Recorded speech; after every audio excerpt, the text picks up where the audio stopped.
to seriously shut up. Guys, we work in the loudest industry in the world. We really do. We pitch. We post.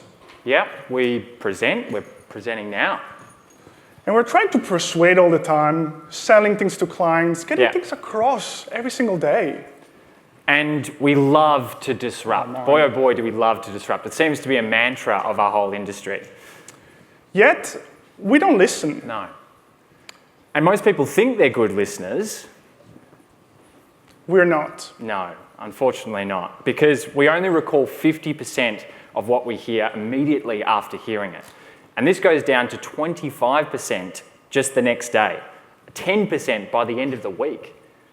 So if you think that up to 80% of our working day is spent communicating, then you can see how the communications industry has a communications problem.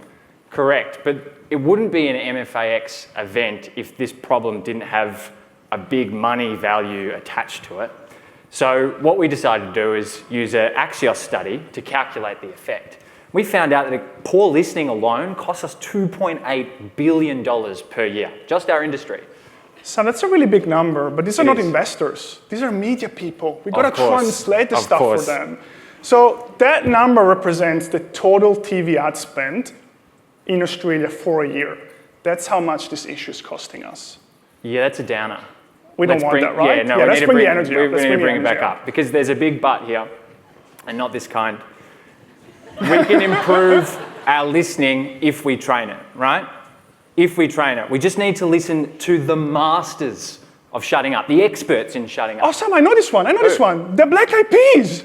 No, not those Black Eyed Peas. These Black Eyed Peas. These ones, right. These ones, right? The simple tricks, right, to better listening. Let's take them through it. So it starts with a pledge. Now, I know we live in really performative times, but sometimes being performative helps. Yeah. This is that moment where you want to signal in the room or the people you're speaking to that you're ready to listen. And it starts with an act or a gesture. For example, Sam, I'm putting my phone away and I'm ready to listen to you. Thank you, Jan. Another example can be when you put your laptops down. And there's a little story here. I went to a client to present, and it was a big presentation. And I was in front of new stakeholders that I've never met. So my heart was throbbing, I was scared. The key stakeholder in the room did something really powerful. They said, guys, this is an important meeting, laptops down. That really set the standard for everyone to come together and listen. Totally. What's some other example, Sam? Well, if you're working online, we know that our hands are kind of our worst enemies online.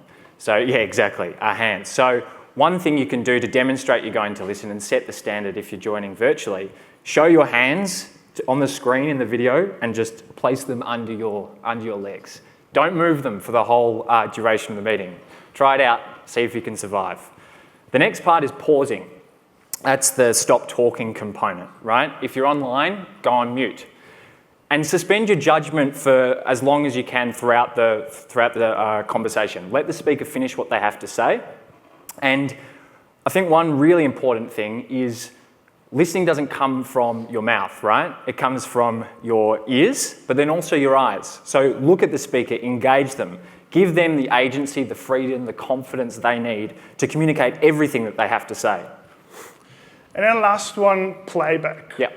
And Sam, you said it so well, but at the end of the day, better listening also means that you have to confirm that what you're listening is right. Yeah. And there's a big myth in communication study that you should always open questions.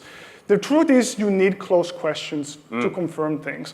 For example, Sam, am I right in saying that we forget 100% of what we hear the day after? No, it was 50%.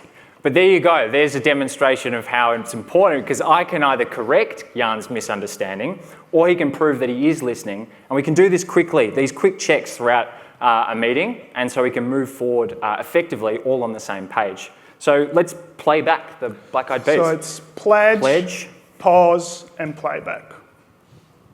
And to be better listeners, we just need to fix the one Black Eyed Pea we struggle with, just one, and then you can become a better listener.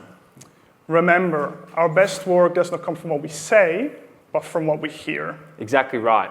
That's where real change blooms. Daring to change starts from